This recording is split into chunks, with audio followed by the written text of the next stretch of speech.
A história de James Leininger veio à tona por meio de 4 anos de pesquisas conduzidas por seus pais, Bruce e Andrea. Para Bruce, isso envolveu uma grande luta pessoal, pois a proposição de que seu filho é a reencarnação de James Houston Jr. conflitava com suas fortes crenças cristãs. De fato, um dos aspectos mais fascinantes da história de Leininger é testemunhar a conversão de Bruce de um cristão conservador e evangélico a um cristão que aceitou a reencarnação como uma realidade. Quando menino, James Leininger lembrou-se de uma vida passada como um piloto de caça americano que morreu em combate na Segunda Guerra Mundial. Este caso tem semelhanças com o caso de Caro Edon, um jovem na Inglaterra que se lembra de uma vida passada como piloto nazista chamado Robert, que morreu em um bombardeio na Grã-Bretanha. Em ambos os casos, as crianças tinham conhecimento inato de aeronaves da Segunda Guerra Mundial e foram seus pais cristãos e céticos que serviram como os principais pesquisadores. O piloto Robert Nazi e o caso da reencarnação de Caro Edon é instrutivo, pois mostra que uma alma pode mudar a nacionalidade e a afiliação étnica de uma encarnação para outra. Robert, um piloto da Força Aérea Alemã que morreu na Inglaterra, reencarnou como cidadão britânico. Este caso, bem como muitos outros casos de reencarnação, demonstra que pode-se mudar a nacionalidade, a afiliação étnica, bem como a religião, de uma vida a outra. Esta observação ilustra como, no final, a guerra não tem sentido e é autodestrutiva do ponto de vista kármico. Um caso relacionado envolve David Llewellyn. James nasceu em 10 de abril de 1998, filho de Bruce e Andrea Leininger, enquanto eles moravam na área da Baía de São Francisco. Quando Bruce recebeu uma oferta de emprego como diretor de recursos humanos de uma empresa do setor de petróleo, a família mudou-se para Lafayette, Louisiana, onde James cresceria. Depois de completar 2 anos de idade, James começou a ter pesadelos vívidos que o fariam gritar durante o sono. Em 1 de maio de 2000, quando James tinha pouco mais de 2 anos de idade, Andrea ouviu a voz de seu filho romper a calma da noite. Acidente de avião. Avião em chamas. O homenzinho não pode sair. Andrea correu para seu quarto e viu James lutando. Ele estava deitado de costas, chutando e arranhando as cobertas, como se estivesse tentando chutar para fora de um caixão. O mesmo pesadelo se repetia 4 a 5 vezes por semana. Depois de outro pesadelo, Andrea notou. Ele estava deitado de costas, chutando e arranhando as cobertas, como se estivesse preso em um avião. James estava gritando: acidente de avião. Avião em chamas. O homenzinho não pode sair. Quando Andrea perguntou quem era o homenzinho no avião, James respondeu: eu. Quando Bruce perguntou a James quem atirou em seu avião, James declarou: os japoneses. Quando lhe perguntaram como ele sabia que eram os japoneses que derrubaram o avião, James respondeu: o grande sol vermelho. Bruce e Andrea ficaram impressionados e intrigados com o conhecimento de James sobre as aeronaves japonesas da Segunda Guerra Mundial, pois sabiam que ele não obteve essa informação pelos meios normais. Como resultado, quando os pesadelos ocorressem, eles fariam perguntas mais detalhadas a James sobre seus sonhos.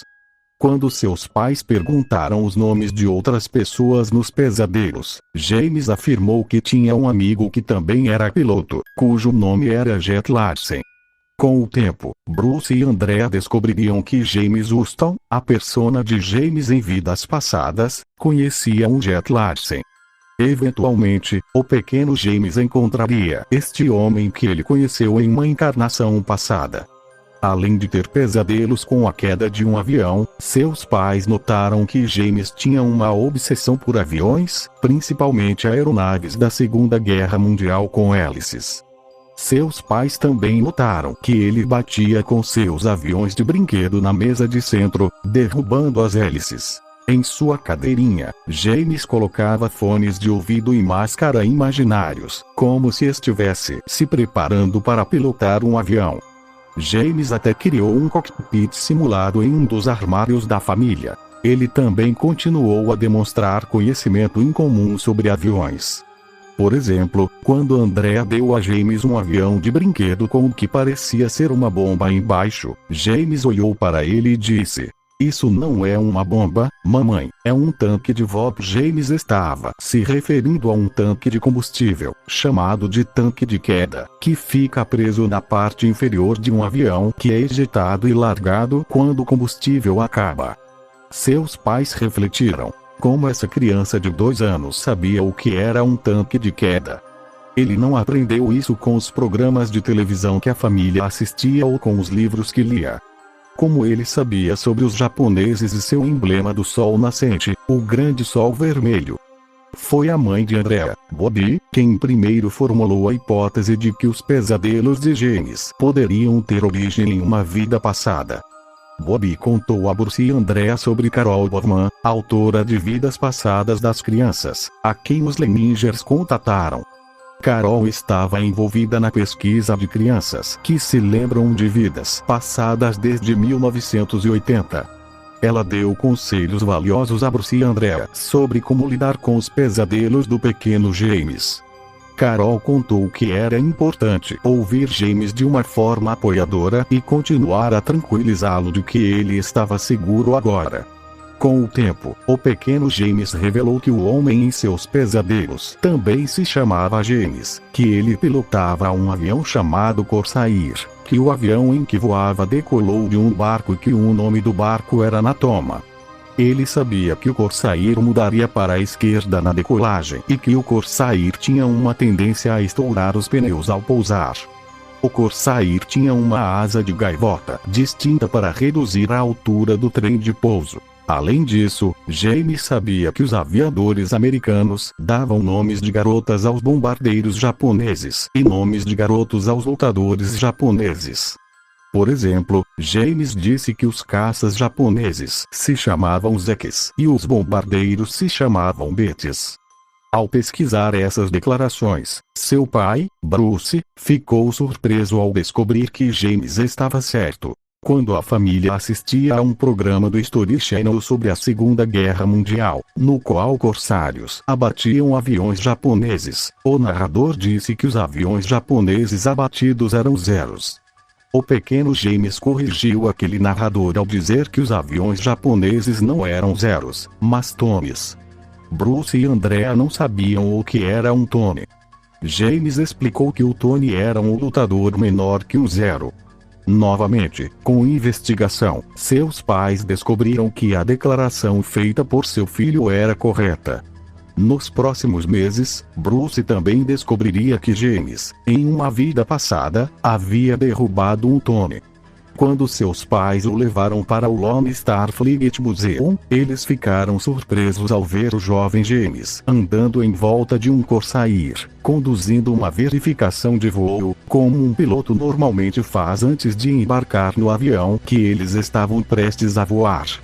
Andrea pensou que seu filho não era nem mesmo treinado para usar o banheiro, mas ele sabia detalhes da Segunda Guerra Mundial e das aeronaves daquela época. Ela estava aberta à possibilidade de que James estivesse experimentando memórias de uma vida passada. Enquanto Andrea se sentia confortável com a ideia de reencarnação, Bruce estava extremamente relutante em considerar que as memórias de James poderiam derivar de uma encarnação passada, pois conflitava com suas profundas crenças cristãs. Ainda assim, ele começou a pesquisar declarações feitas pelo pequeno James.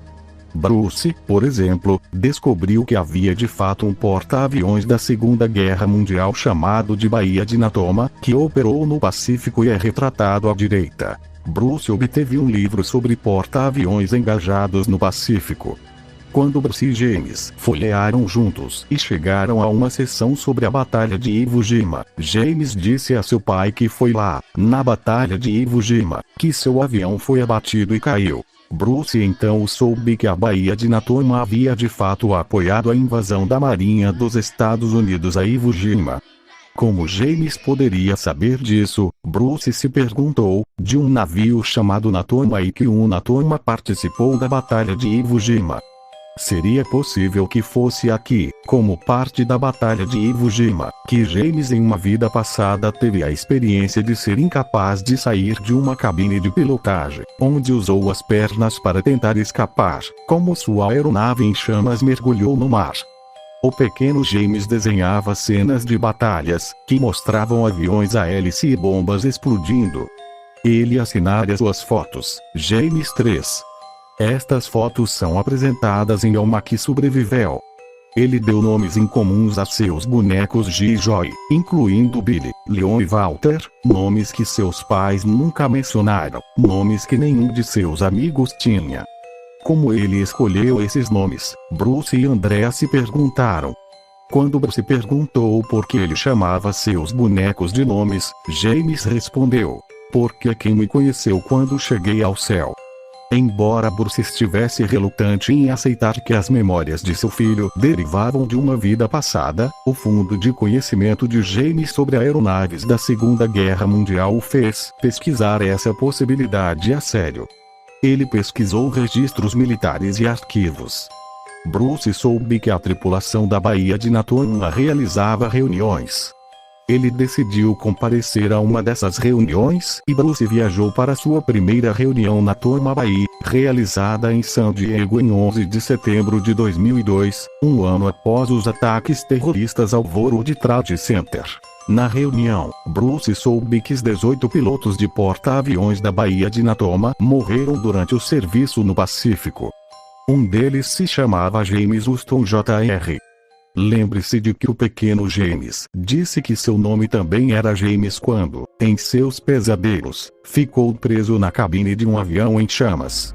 Ele até autografou suas fotos de batalha, James, que poderia se referir ao terceiro James é uma série, ou seja, James Sr., James Jr. E o pequeno James. Bruce também descobriu que James Houston foi o único piloto a morrer em a invasão da Batalha de Iwo Jima. Houston morreu em 3 de março de 1945.